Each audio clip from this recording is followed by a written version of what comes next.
disparu. Place maintenant à notre invité. Nous accueillons ce soir Jean-Marc Kaboun. Bonsoir. Bonsoir, madame. Vous êtes le secrétaire général de l'UDPS, le principal parti d'opposition en RDC. Ça fait 7 mois que le corps de votre leader historique, Étienne Tshisekedi, est à Bruxelles. Sa veuve Marthe a même lancé un appel sur notre chaîne. À quand son rapatriement? Madame, l'opinion doit comprendre que c'est le régime de M. Kabila qui refuse le rapatriement et même l'inhumation dans des conditions dignes de la hauteur de la personne qui était le président Étienne Tshisekedi.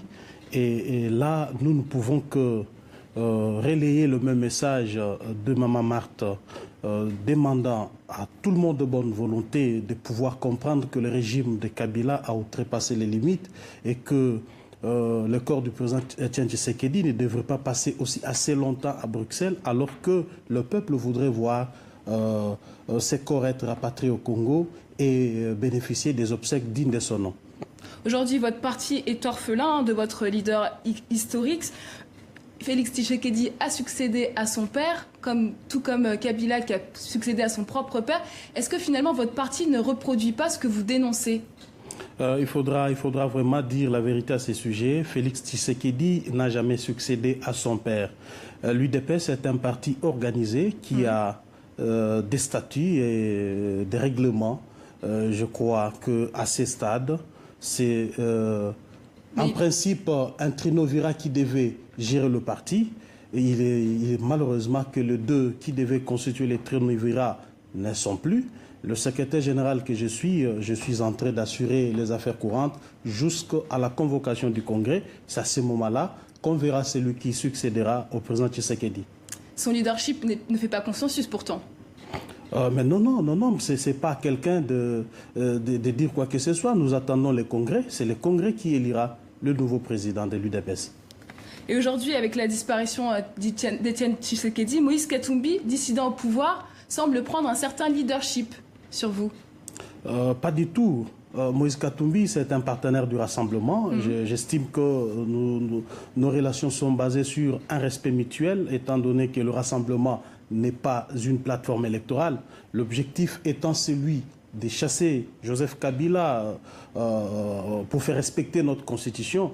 Je crois que les débats n'existent pas à ce niveau. Est-ce que finalement vous n'êtes pas trop divisé pour faire plier Joseph Kabila? Pas du tout. Je ne crois pas parce que le peuple est unanime. Il y a une conscience collective actuellement au pays qui voudrait voir Joseph Kabila partir pour laisser place à la démocratie, à l'alternance.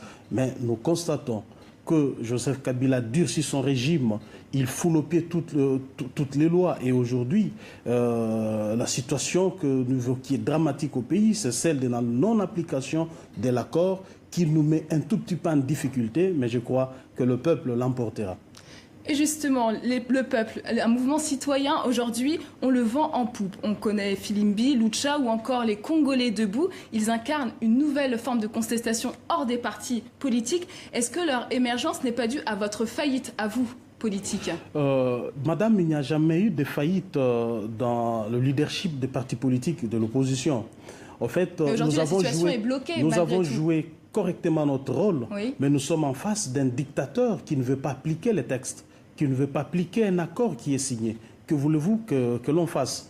Aujourd'hui, le peuple qui nous soutient d'ailleurs dans tout ce que nous faisons comme démarche, nous appelons ce peuple à prendre courage, à prendre son destin en main. Et vous avez vous-même vu que le Rassemblement a publié une feuille de route et avec des manifestations qui sont programmées. Les journées villes mortes ont été un succès et les étapes suivantes vont définir la suite des événements. Quelles seront les étapes suivantes? Nous pensons qu'au-delà des actions, notamment les villes mortes et la désobéissance civile qui vont toucher les intérêts économiques et financiers du régime, l'UDPS propose aussi que l'opposition s'érénit d'abord et organise des grandes manifestations, de grandes envergures et même, vous venez là de citer le mouvement citoyen, nous les appelons aussi à venir ensemble, nous pouvons arriver et je crois bien que nous arriverons à un résultat. Merci beaucoup Jean-Marc Kaboun d'avoir accepté notre invitation. Merci beaucoup. Et un mot de basket pour finir. On connaît désormais l'affiche des quarts de finale de l'Afro-Basket féminin. Le Sénégal affrontera le Cameroun. Le Nigeria défiera la Côte d'Ivoire. C'est la fin de ce journal. Merci de votre fidélité. Bonne suite de programmes sur TV5 Monde.